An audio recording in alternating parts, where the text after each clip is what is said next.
Mike Shoesmith is the executive director of ppsimmons News and Ministry Network. He's been a longtime friend of mine, and he has been our correspondent out of Toronto, Canada to Freedom Friday since the day we began.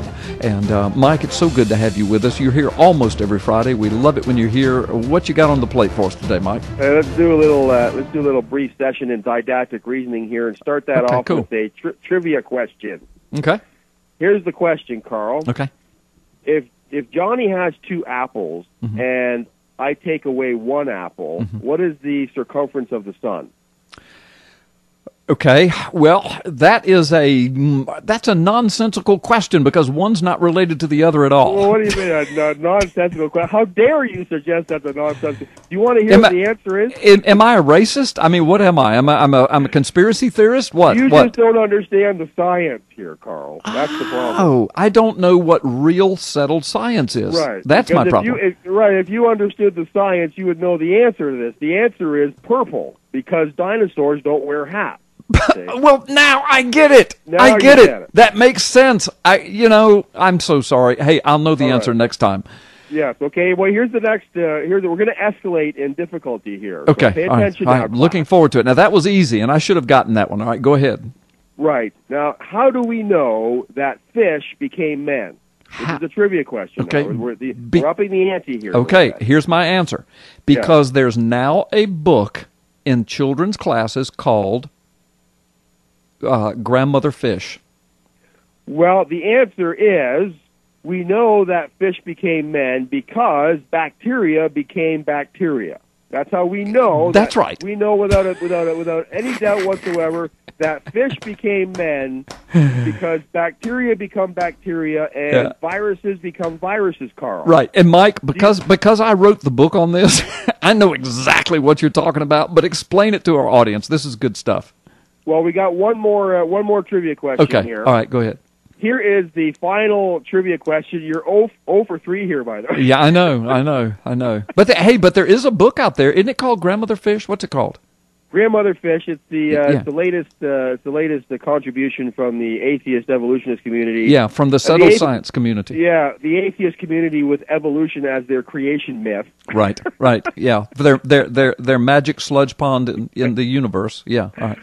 Yeah, all right. But we talked about that last week. People can listen to that episode on the podcast section of Freedom Friday there. But if people go to carlgallups.com, they can go to the podcast section and listen to our discussion on grandmother fish. Right. But here's question number 3. Okay. Why should Christians never seek out doctors or medicine? Joey, do you want to take a stab? Joey's got this puzzled look on his face. He's grabbing the microphone. Hold on. Why should Christians never seek out doctors or medicine? Remember now, this is Mike Shoesmith asking Joey, so don't think too deeply here. Go ahead. Because the coffee was too strong? Because what? Because the coffee was too strong? Yeah, he says we should never seek out medical advice or medicine or doctors because the coffee is too strong. You guys have failed the trivia the trivia portion of this segment. By the way, the answer is Christians should never, especially the creationist group within the Christian community, should never seek out medical or doctor's advice or medicine of any sort. Like antibiotics and antiviral medication, because we do not believe that fish became men.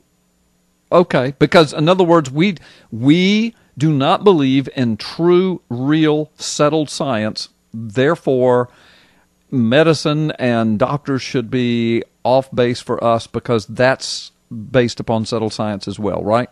I've been getting slammed. Now, we're going to get more serious here now. We had a little fun in the beginning, but this is a serious topic because I've been getting slammed by the evolutionist community ever since we discussed, because as you know, many of our topics that we talk about on the show here end up in video form on YouTube. Right. Which is an atheist mecca, right? Right. And so we get slammed with comments whenever we put up the evolutionist stuff on YouTube.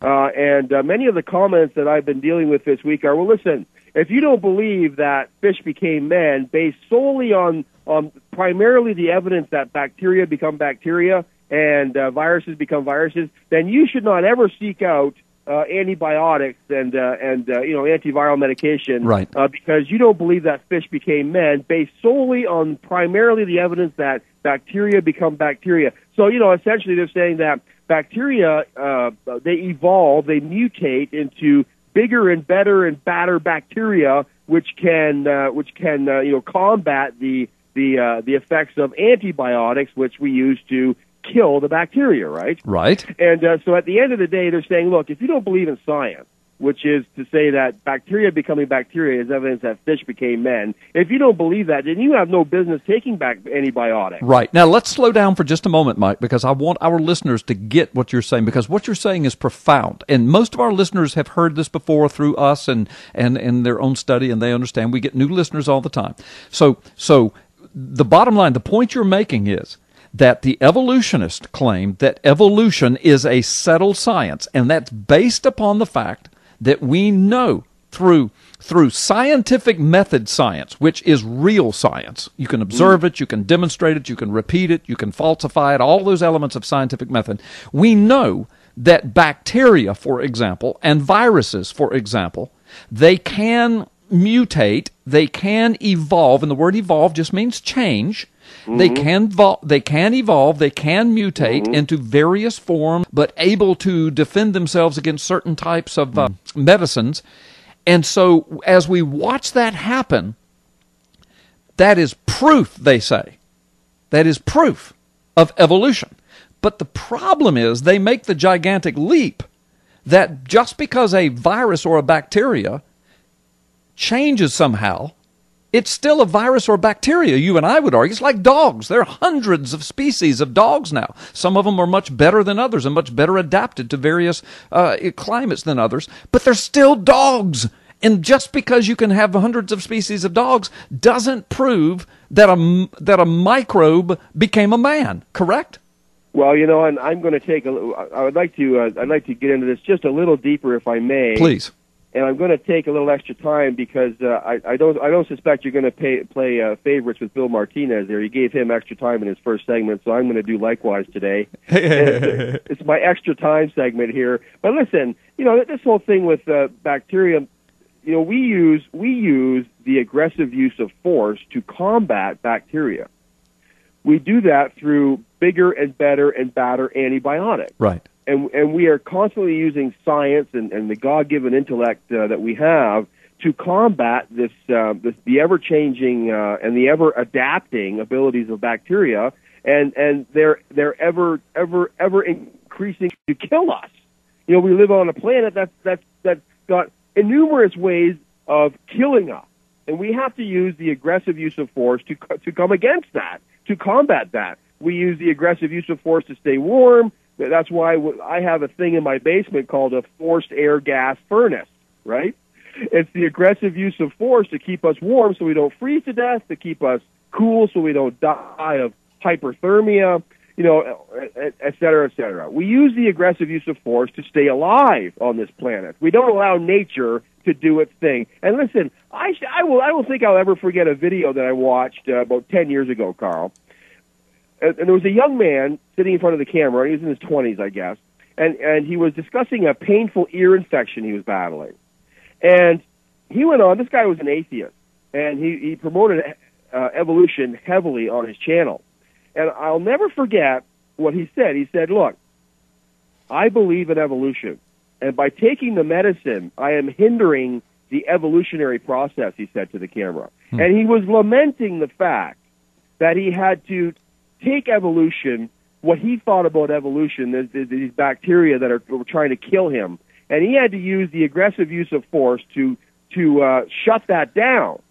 And he was lamenting the fact that evolution was halted in its tracks by the scientific discovery, and it was a fortuitous happenstance that they discovered antibiotics. It wasn't anything other than, some people would say, a fortuitous event given to us by God, right? Right. By a guy named Dr. Fleming. We won't get into that today. But at the end of the day, here we have, if the evolutionists were going to be honest about what they believe and how they believe things should proceed forward, bacteria would take over the earth.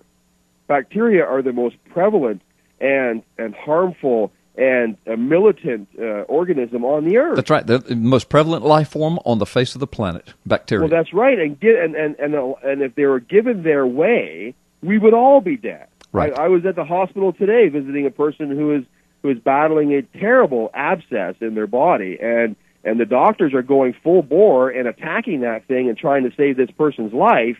And if the doctors don't go in there and use the aggressive use of force against this thing will kill her. Right. That's the prognosis if they don't get on it immediately. And the Bible says that because of the fall, because Adam gave his right to run the earth to the enemy of God, who Paul calls the God of this world, who Jesus calls the prince of this world, because Adam, our father, did that, the ground is cursed because of him. And we have to constantly battle through toil and sweat and blood and tears against the onslaught of the ground trying to kill us at every step. Right. And that is the world we live in, folks. And we don't live in a world where fish become men because bacteria become bacteria. We live in a world where the evidence points to fish becoming fish and people becoming people. Right. I mean, that's what the evidence points to, and that's the real science here. Absolutely, and that's a tremendous explanation. We're going to take a time out here in just a moment, Mike. But also, when you referred to Adam as being our father, of course, you meant our human genetic father. Exactly. Because we didn't want people thinking that we were into Mormonism or anything, right? No. No. He was our earthly genetic father. Yeah.